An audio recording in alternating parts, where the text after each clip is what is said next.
जन्म, नंतर मृत्यू, पुन्हा जन्म, असे हे किती काळ चालत राहते? त्याच्यावर महाराज सांगतायत, कर्मक्षय होईपर्यंत हे चक्र चालू राहते. ज्याने जसे या जन्मात कर्म केले असेल त्याप्रमाणे त्या माणसाला ही जी स्क्रीन आहे ज्याच्यावर त्याच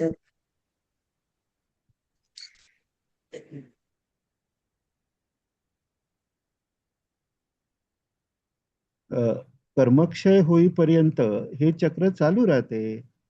ज्याने जसे या जन्मात कर्म केले असेल त्याप्रमाणे त्या माणसाला पुढील जन्म मिळतो. तो जन्म माणसाचाच असेल असं नाही.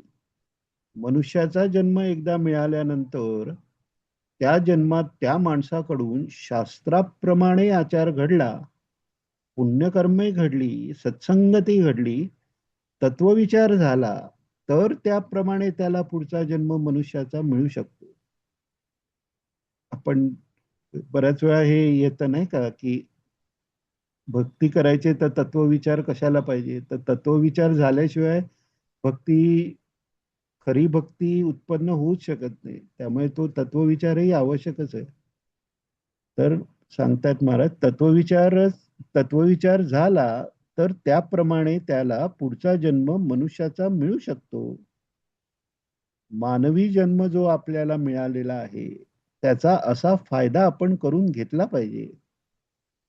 एकदा मनुष्याचा जन्म मिळाला म्हणजे पुन्हा मनुष्याचाच जन्म मिळेल असं नाही.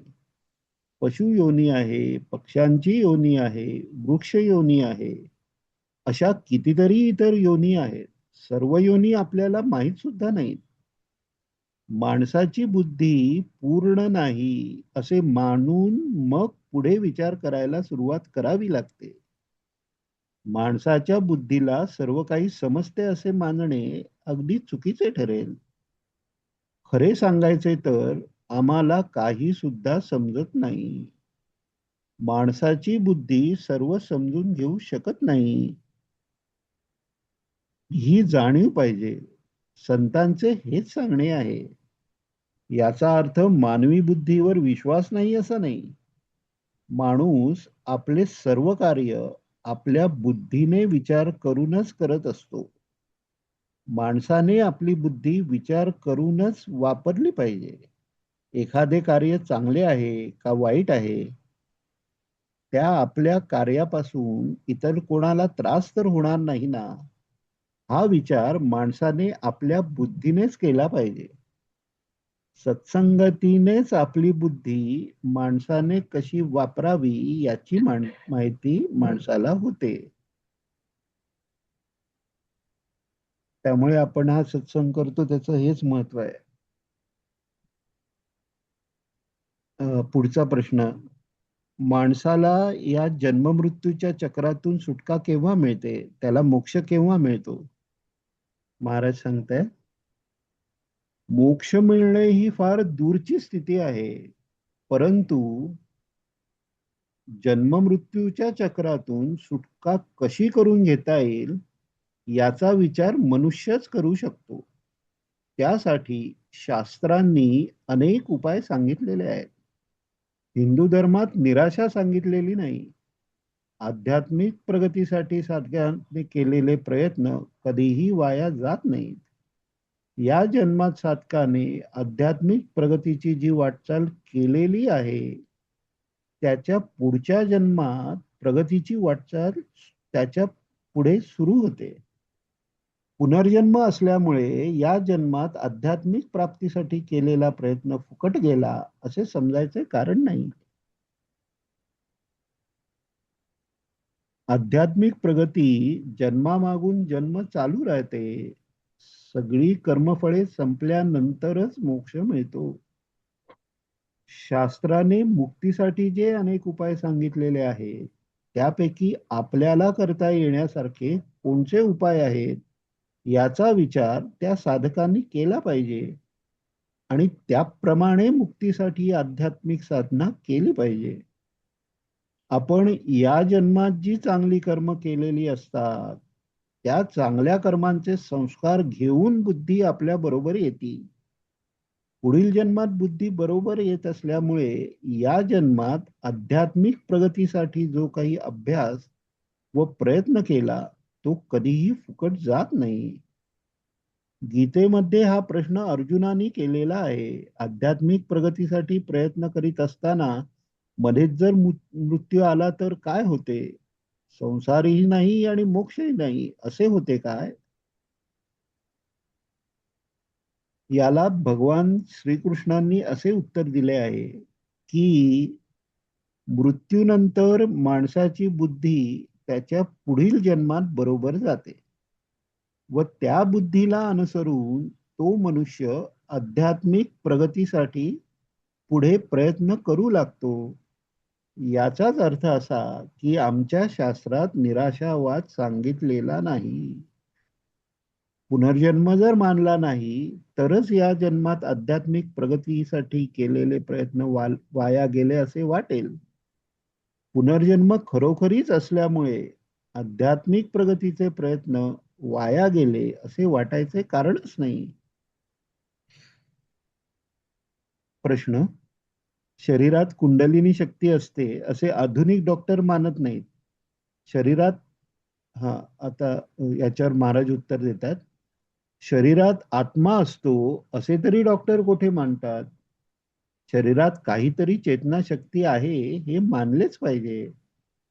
आधुनिक बुद्धिवादी जगात चेतना शक्ती आहे असे मानतच नाहीत. ते फक्त पंचमहाभूतेच मानतात जी इंद्रियांना गोचर होतात. परंतु हे बरोबर नाही. चेतन शक्ती मानलीच पाहिजे. शरीर जिवंत असताना व शरीर मृत झाल्यावर काही फरक वाटतो की नाही? शरीर मृत झाल्यावर काही हालचाल करीत नाही याचा अर्थ मनुष्य जिवंत असताना देहातून काहीतरी चेतना शक्ती कार्य करत होती हे मान्य करावेच लागेल. त्यात काही अंधश्रद्धा नाही हे समजून घेतले पाहिजे. त्यासाठी वेदशास्त्र आहे, धर्मशास्त्र आहे, मंत्रशास्त्र आहे, योगशास्त्र आहे. या शास्त्रांनी सांगितलेले नियम पाळले पाहिजेत. मनाचा निग्रह केला पाहिजे, इंद्रियाचा निग्रह केला पाहिजे, आहार विहारावर नियंत्रण ठेवले पाहिजे. केवळ आमच्या बुद्धीला पटले नाही असे म्हणून भागणार नाही. पटत नाही याचा अर्थ तुम्हाला समजत नाही हे कबूल करा. पटत नाही या बुद्धिवाद्यांच्या शब्दांचा अर्थ त्यांना ते समजत नाही असा आहे. आपले आयुष्य किती अल्प आहे. या आपल्या अल्प आयुष्यात काय काय ज्ञान समजून घ्यायचे आहे हे ठरविले पाहिजे. आपले आयुष्य अल्प असल्यामुळे भौतिक शास्त्रांचा अभ्यास करण्यात आयुष्य व्यतीत करण्यापेक्षा आपण अध्यात्मशास्त्राचा अभ्यास जास्तीत जास्त केला पाहिजे. सकाळी उठल्यापासून रात्री झोपेपर्यंत मनात सारखे विचार चालू असतात. यापैकी अनेक विचार अनावश्यकही असतात. मनातील विचार बंद करून मन निर्विकार कसे करायचे याचा सुद्धा अभ्यास केला पाहिजे. कुंडलिनी शक्ती जागृत होण्याच्या अनुभवाचेही असेच आहे. पुरेसा अभ्यास केल्याशिवाय ती कुंडलिनी शक्ती जागृत होण्याचा तो कुंडलिनी शक्ती जागृत होण्याचा अनुभव येणार नाही. पुढचा प्रश्न: मन निर्विचार कसे करायचे? मन निर्विचार कसे करायचे या विषयावर नुसती पुस्तके वाचून काही होणार नाही. त्याकरता प्रथम ईश्वर शक्तीवर पूर्ण श्रद्धा पाहिजे. बुद्धीवरही नियंत्रण करण्यासाठी एक फार मोठी शक्ती आहे असे मान्य केले पाहिजे. तुलसीदासांची कथा माहिती आहे ना? त्यांच्या पत्नीने त्यांची कान उघडणी केल्यावर त्यांनी तो प्रेमाचा ओघ ईश्वराकडे वळविला. त्यानंतर त्यांना रामरायांचे दर्शन झाले व त्यांनी तुलसी रामायण हा अप्रतिम ग्रंथ रचला. यावरून पूर्वीची काही कर्मे मानावीच लागतात. सगळ्यांना असे शक्य आहे काय? बायको बोलली आणि घर सोडून निघून गेलो असं जगात घडतंय काय? बुद्धीचा उपयोग कसा करून घ्यायचा हे संतांनी चांगले सांगितले आहे. संतांच्या ग्रंथांचा फार उपयोग आहे. क्लिअर कट आहे संतांच्या ग्रंथांचा उपयोग, आणि आपल्याला तर इतक्या सोप्या शब्दात महाराजांनी सगळं समजून दिलं आहे. सगळं पुढे सांगतायत महाराज, सगुण निर्गुण कोणतेही रूप चालेल. ईश्वराचे सगुण रूप कसे आहे हेही शास्त्रामध्ये सांगितले आहेत. शंकर, विष्णू वगैरे कोणत्याही सगुण रूपावर लक्ष केंद्रित केलं तरी चालेल. उदाहरणार्थ शांताकारं भुजगशयनं पद्मनाभं सुरेशम, या श्लोकाचा अर्थ लक्षात आला की ती मूर्ती लक्षात येते. ध्यानार्थ ध्यान याचा अर्थ कोणीकडून मनाला बाहेर काढून एका ठिकाणी कुठेतरी स्थिर करण्याचा प्रयत्न करायचा. मनाची स्थिरता जर साध्य झाली तर ती फार मोठी शक्ती आहे. प्राणवायू स्थिर होणं किंवा मन स्थिर होणं हे दोन मार्ग आहेत, योग मार्ग व भक्ती मार्ग. योग मार्ग म्हणजे प्राणवायू स्थिर झाला पाहिजे. प्राणवायू स्थिर होणे हे अशक्य आहे असे वाटू दे. अभ्यास नसल्यामुळे असे वाटते. अभ्यास करणाऱ्या लोकांनी प्राण स्थिर केलेला आहे. प्राणशक्ती ज्याची स्थिर झाली त्याला अनेक सिद्धी प्राप्त होतात. सिद्धी याचा अर्थ मानसिक शक्तींचा विकास. उदाहरणार्थ दूरचे ऐकणे, दूरचे पाहणे वगैरे. योगशास्त्र म्हणजे आपल्या बौद्धिक शक्तीचा विकास करण्याचे शास्त्र. ते एक प्रयोगशास्त्र आहे. अनेक सूक्ष्म जीव आपल्याला साध्या डोळ्यांनी दिसत नाही म्हणजे ते नाहीतच असे नाही. शास्त्रज्ञांनी दुर्बीण शोधून काढल्यामुळे नुसत्या डोळ्यांनी न दिसणारे अनेक दूरचे तारे दिसतात. तसेच हे अध्यात्मशास्त्रही मानले पाहिजे. अध्यात्मशास्त्रातील अनुभव येण्यासाठी त्या शास्त्रात सांगितलेल्या अनेक नियमांचे पालन केले पाहिजे. उदाहरणार्थ आहार व विहार यावर नियंत्रण घालणारे नियम. त्यामुळे ते सामान्य लोकांना बंधनकारक वाटते. स्वतःच्या इच्छेप्रमाणे वागू नये हाही असाच एक अध्यात्मशास्त्रातील सांगितलेला नियम आहे. कोणचे अन्न खावे, सात्विक अन्न व राजस अन्न कोणते याचा विचार करून अध्यात्मशास्त्रात सांगितलेले सात्विक अन्न घेतले पाहिजे. बुद्धीत सत्वगुण वाढला पाहिजे, त्याशिवाय एकाग्रता होणार नाही. रजोगुण व तमोगुण वाढल्यानंतर मन चंचल होऊन जाते. अध्यात्मशास्त्रात सांगितलेल्या नियमांचे योग्य प्रकारे पालन करण्याचा आपला विचार अगोदर पक्का झाला पाहिजे. त्याप्रमाणे आचार करण्याची बुद्धी झाली पाहिजे. आचार धर्माचे सातत्याने व अखंड पालन झाले पाहिजे. एखाद्या सुट्टीच्या दिवशी आचार धर्माचे पालन करून भागणार नाही. तो काही महाविद्यालयातील 3-4 वर्षाचा अभ्यासक्रम नाही. अध्यात्मशास्त्राचा अभ्यास अखंड नियमितपणे सतत व श्रद्धेने केला पाहिजे. बुद्धी शुद्ध करावी लागते.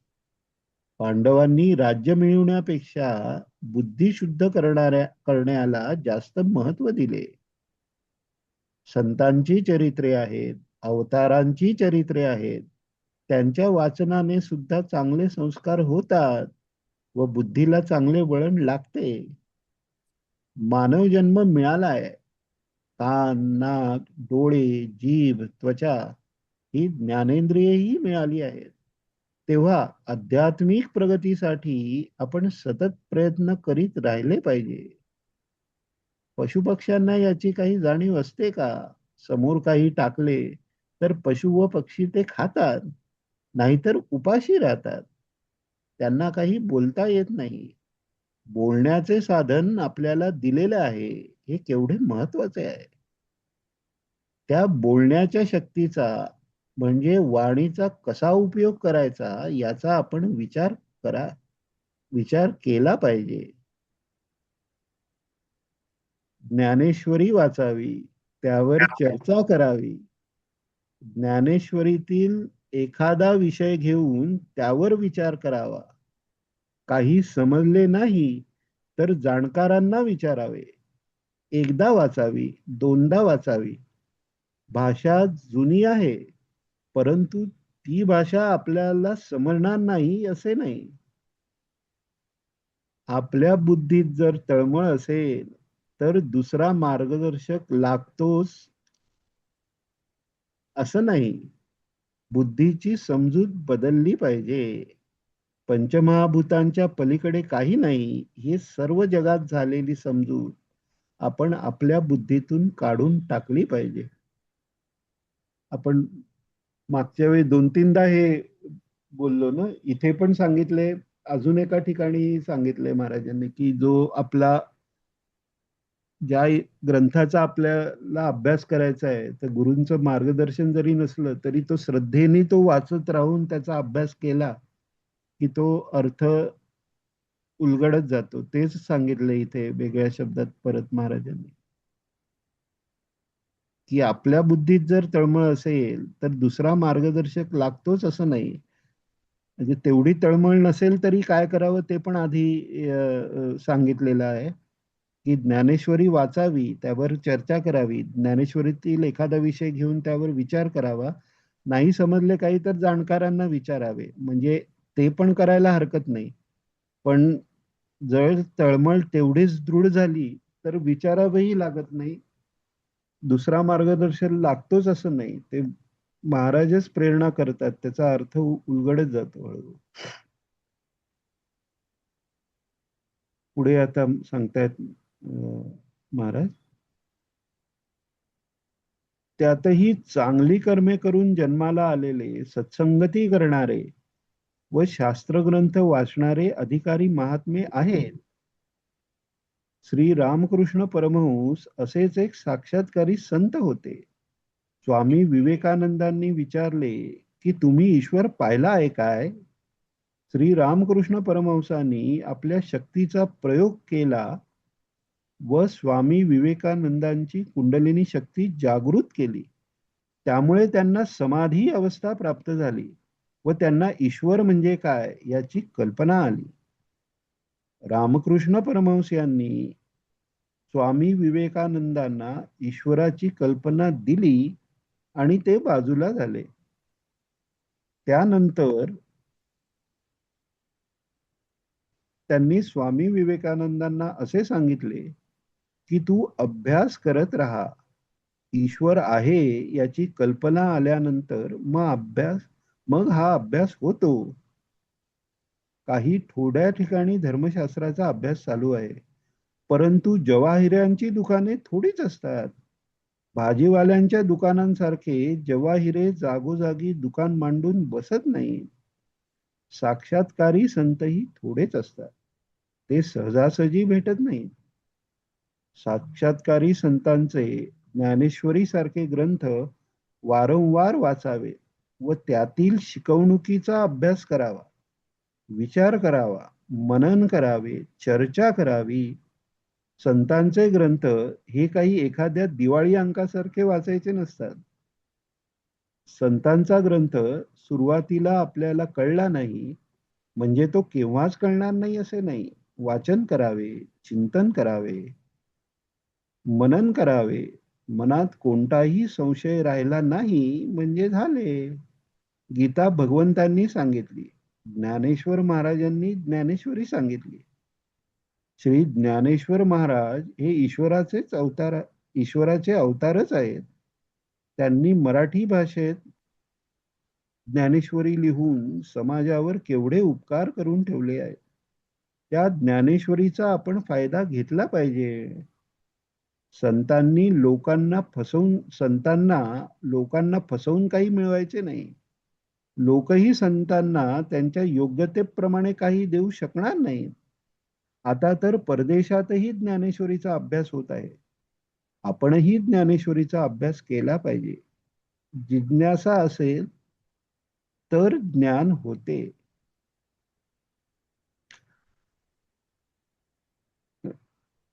पुढचा प्रश्न, प्राणाचा प्रणव होतो तो कसा? ज्ञानेश्वरीत काही मार्गदर्शन असेल. 6व्या अध्यायात आले, प्रणवाचा संबंध वाणीशी होतो.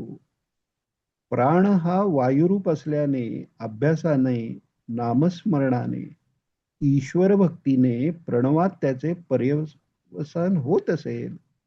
ओंकार हा वाणीशी संबंधित आहे आणि उच्चाराच्या द्वारा अभिव्यक्त होतो. प्रणव किंवा ओंकार हे ईश्वराचं पहिलं सगुण स्वरूप आहे, म्हणजे व्यक्त झालेलं. आणि पंचमहाभूतामध्ये सर्वात सात्विक जे भूत आहे आकाश, ते आकाश या शब्दापासून उत्पन्न झालं. त्यामुळे अव्यक्तापासून व्यक्ताची सुरुवात ओंकाराने झाल्यामुळे ते ईश्वर रूपात जराही बदल न होता केवळ शब्द रूपात आलंय ते. पण तेही शब्द त्याला काही व्हायब्रेशन्स नाही आहेत, त्यामुळे तो अनाहत असा तो नाद आहे. तर त्यामुळे वाणीचं महत्व, आणि म्हणूनच पूर्वीचे वेद वगैरे हे जे शिकवले जायचे ते लिहून वाचून नाही, गुरूंनी सांगितलं, पठण त्याची संथा दिली आणि शिष्यांनी ते तशी म्हटली, अशा स्वरूपात त्या वाणी स्वरूपातच ते ज्ञान ट्रान्सफर व्हायचं. तर महाराज सांगतात तिथे, ओंकार हा वाणीशी संबंधित आहे आणि उच्चाराच्या द्वारे अभिव्यक्त होतो. आपण मागे ह्याच्यातही पाहिलं की पातंजल योग सूत्रात चित्तवृत्ती निरोधाची पहिल्यांदा साधनं सांगितली की अभ्यास वैराग्याभ्याम तन्निरोधा हे सांगितलं. नंतर वितराग विषय नंतर ईश्वर प्राणिधानात्वा हे सांगितलं. मग ईश्वर प्रणिधान म्हणजे ईश्वराची भक्ती. तर ती कशी करावी, तर त्याच्यासाठी तस्य वाचक प्रणवा म्हणून सांगितलं. प्रणव म्हणजे फक्त ओंकार असं नाही, ईश्वराची नावं. आणि तदर्थम संभवत त्यजा हे पुढचं सूत्र आहे. म्हणजे त्या नामाचं स्मरण हे त्याच्या अर्थाचं अनुसंधान करून करावं, हे त्याच्यात हे सांगितलेलं आहे. त्यामुळे त्या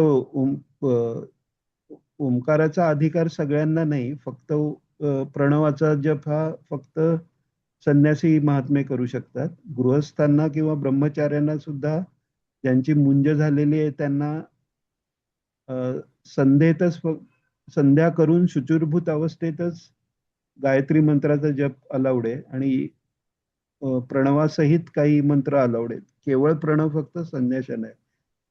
तर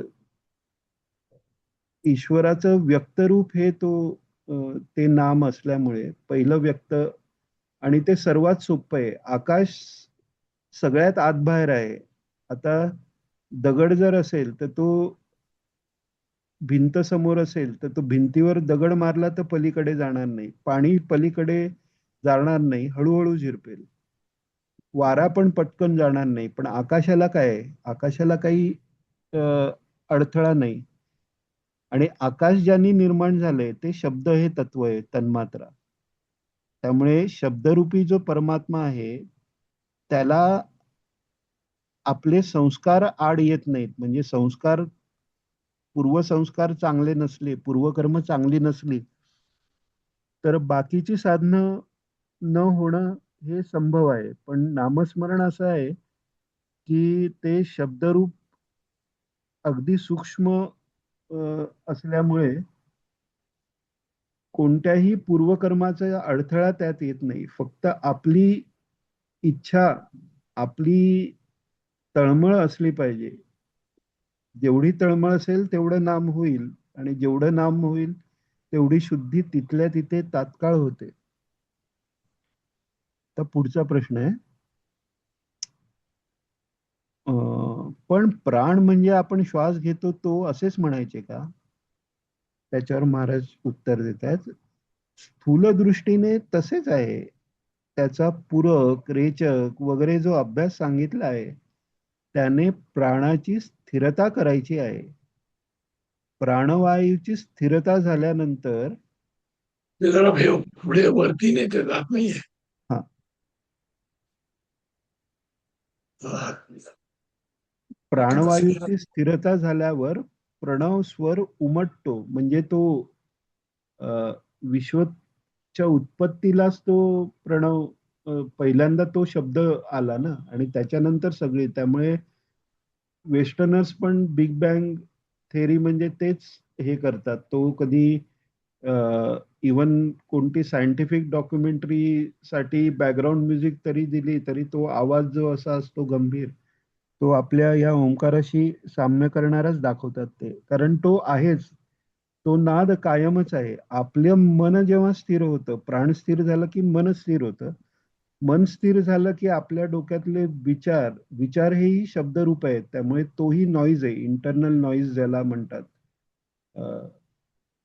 तर तो जेव्हा शांत होतो तेव्हा तो स्वर आपोआप आत प्रकट होतो, आणि त्यालाच अनाहत नाद म्हणतात. पुढचा प्रश्न आहे, प्रणव उच्चार म्हणजे परावाणीपर्यंत जाणे का? महाराज सांगतायत त्याच्यावर, उच्चार म्हणजे वाणीचा संबंध आला ना. परा, पश्यंती, मध्यमा, वैखरी हे वाणीचे प्रकार आहे. वैखरीत आपण आहोत, मध्यमेत फार तर. प्राण आणि मन स्थिर झाल्यानंतर परा आणि पश्यंती या अवस्था आहेत. वाणी जरी म्हटले असले तरी ती निर्विचार अवस्था आहे, हे परावाणीला म्हटलेलं आहे. म्हणजे अ, वैखरी म्हणजे आपण मोठ्याने म्हणतो ते. मध्यमा म्हणजे तोंडाची हालचाल होते, पुटपुट जीभ मागे पुढे होते, पण आवाज काढत नाही. काही काही जण आपण बघतो जप करताना तोंड पुटपुटतात, असं म्हणजे आवाज नाही पण जीभ हलते, तोंड हलते. ते झाले मध्यमा. मानसिक जो जप आहे, मनातल्या मनात, तिथे जीभ म्हणजे स्थूल देहातला कोणताही भाग न हलता तो मनातल्या मनात जप जेव्हा सुरू होतो, तो उत्तम जप सांगितलेला आहे. तो पश्यन्तीत आहे. आणि तो जर सतत सातत्याने चालू राहिला आणि मन जर स्थिर झालं, तर तो जप करणं पण थांबतं, आणि तो जो अ, अ, जप आहे तो आपोआप सुरू होतो. आणि तो फक्त वाघ इंद्रियातच नाही, तर पूर्ण शरीरात येतो. जसं आपण मागे बघितलं, गुडाकेश म्हणतात अर्जुनाला, कारण त्याच्या एकदा असं म्हणतात, अर्जुन झोपलेला केस मोकळे सोडून, आणि त्याच्या केसातनं कृष्ण कृष्ण आवाज येत होता. किंवा आपण महाराजांचं हरेश्वरचं उदाहरण ऐकतो की शरीरातनच नारायण असं नाव येतंय, कारण त्यांचं नाव आणि ते वेगळेच नाहीत, त्यामुळे त्यांच्या शरीरातनं ते येतंय. किंवा गोंदवलेकर महाराजांचं उदाहरण आहे. एकदा गोंदवलेकर महाराजांना एक भक्त विचारतो, महाराज तुम्ही आम्हाला सांगता सतत नामस्मरण करा, नामस्मरण करा, पण तुम्ही तर इतकं सगळं बाकी सगळं तुम्ही बोलताय, हे करताय, तुम्ही कधी नामस्मरण करता? तर ते त्याला जवळ बोलवतात आणि कानावर हात ठेवतात. तर त्यांच्या हातातनं राम नामाचा आवाज येत असतो. तर ते होतं ते परावस्था. ती निर्विचार अवस्थेत सुद्धा ते, जसा विश्वात तो ओंकार आहे, त्या विश्वरूपाच्याही पलीकडे संत महात्मे पोचलेले असतात. त्यामुळे त्यांना काही जप केल्यावर तो जप होतो असं नाही, तो आपोआप चालू राहतो. किंवा व्यासांचं जे म्हटलेलं आहे, व्यासस्य समाधी भाषा. आता समाधी म्हणजे योगच चित्तवृत्ती निरोधा म्हणून सांगितलेलं असताना, चित्त आणि चित्ताच्या वृत्ती संपल्या, मग तिथे ही भाषा कुठून आली? व्यासस्य समाधी भाषा हे कसं शक्य आहे? तर हे असं शक्य आहे की तिथे त्यांचा अहंकार गेला, आणि ते शरीर चाललंय ईश्वराच्या इच्छेनी, आणि ईश्वराच्या आपुल्या बळे नाही मी बोलवत सखा कृपावंत वाचा त्याची, जसं तुकाराम महाराज म्हणतात, तसं ईश्वरच त्यांच्या वाणीतनं त्यांचं त्यांनी रूप प्रकट केलं, जे भागवत म्हणून आपण म्हणतो ज्याला ते. तर ती आहे ती परावाणी. आता वाणी म्हणजे आपण जनरली आपलं व्यवहारातच आपण किंवा मध्यमेपर्यंत आपलं वैखरी आणि मध्यमेपर्यंत असतो. त्यामुळे आपण वाणी या शब्दाचा अर्थ बोलणं असा धरून घेतो. पण वाणी याचा अर्थ सत्ययुगातली जी लोक आहेत, सत्ययुगात बोलायची गरजच नाही. कारण मनाशी एकाचं दुसऱ्याच्या मनाशी डायरेक्ट कनेक्शन आहे. तर ते परावाणीपर्यंत पोचलेले आहेत. तिथे माध्यमाची गरज उरत नाही. शब्द याही माध्यमाची जेव्हा गरज उरत नाही, तेव्हा ती परावाणी. आणि ती परावाणी या जशा वाणी आहेत त्या त्या त्या अवस्थेशी किंवा त्या त्या कोशाशी किंवा त्या त्या देहाशी संबंधित आहे. वैखरी ही स्थूल हे झाली. वैखरी ही स्थूल झाली आणि कोशात म्हणायला गेलं तर अन्नमय आणि प्राणमय कोशाची हे झाली. मध्यमा ही प्राण आणि मनाच्या मध्ये आली. आणि आणि परा ही मनाच्या ह्याच्यात म्हणजे मनोमय आणि विज्ञानमय ह्याच्यात. आणि त्याच्या पुढे गेल्यानंतर ती पश्यंती, आणि त्याच्या पुढे गेल्यावर परा आहे. म्हणजे अवस्थात्रयामध्ये जागृती ही वैखरीशी संबंधित आहे. स्वप्न ही मध्यमेशी, त्याच्यानंतर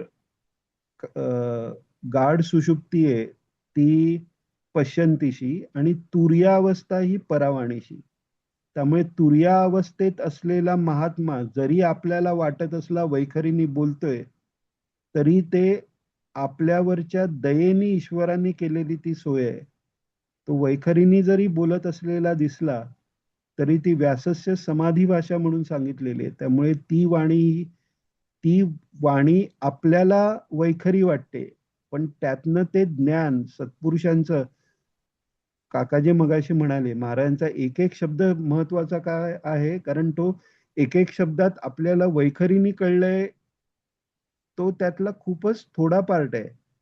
त्याच्याबरोबर जी त्यांची आध्यात्मिक शक्ती त्या अक्षरात आहे. जसं रामचरित्रात आपण पाहिलं, एक एक अक्षरम पुसा महापातक नाशनम, तसे हे शब्द आहेत. हे साधे शब्द नाही आहेत महाराजांचे.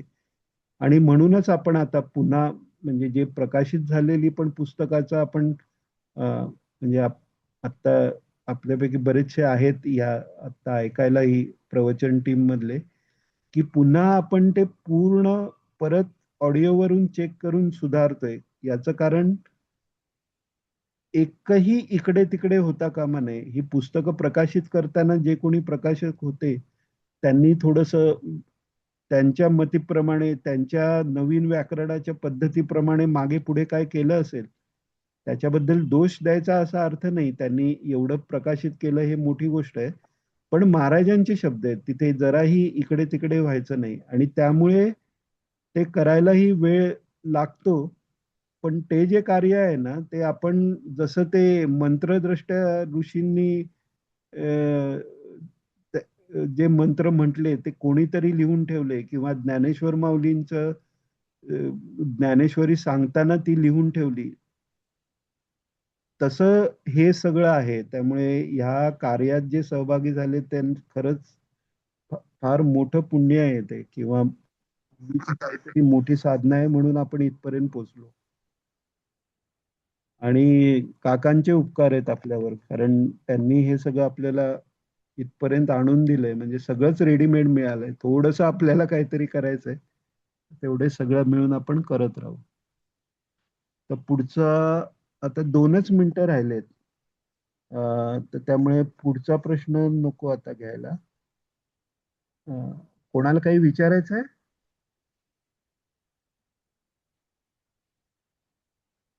नसेल तर आपण थांबूया. 36व्या पानावर, म्हणजे पुस्तकाचं 36वं पान आहे आणि पीडीएफचं 50वं पान आहे. आणि शेवटची ओळ, इंद्रियनिष्ठ अशा या सगळ्या अनुभवामध्ये, इथपासून आपण पुढच्या वेळी म्हणजे आता बुधवारी आपण घेऊ. आपण अल्टरनेट न करता हे जरा एक आठवडा फक्त प्रवचनाचं घेऊ आणि मग म्हणजे 4 सेशन प्रवचनाचे घेऊ आणि मग पुढचे 4 आपण भावार्थ रामायण करू काही कारणास. चालेल. काका नमस्कार करतो. थांबायचं?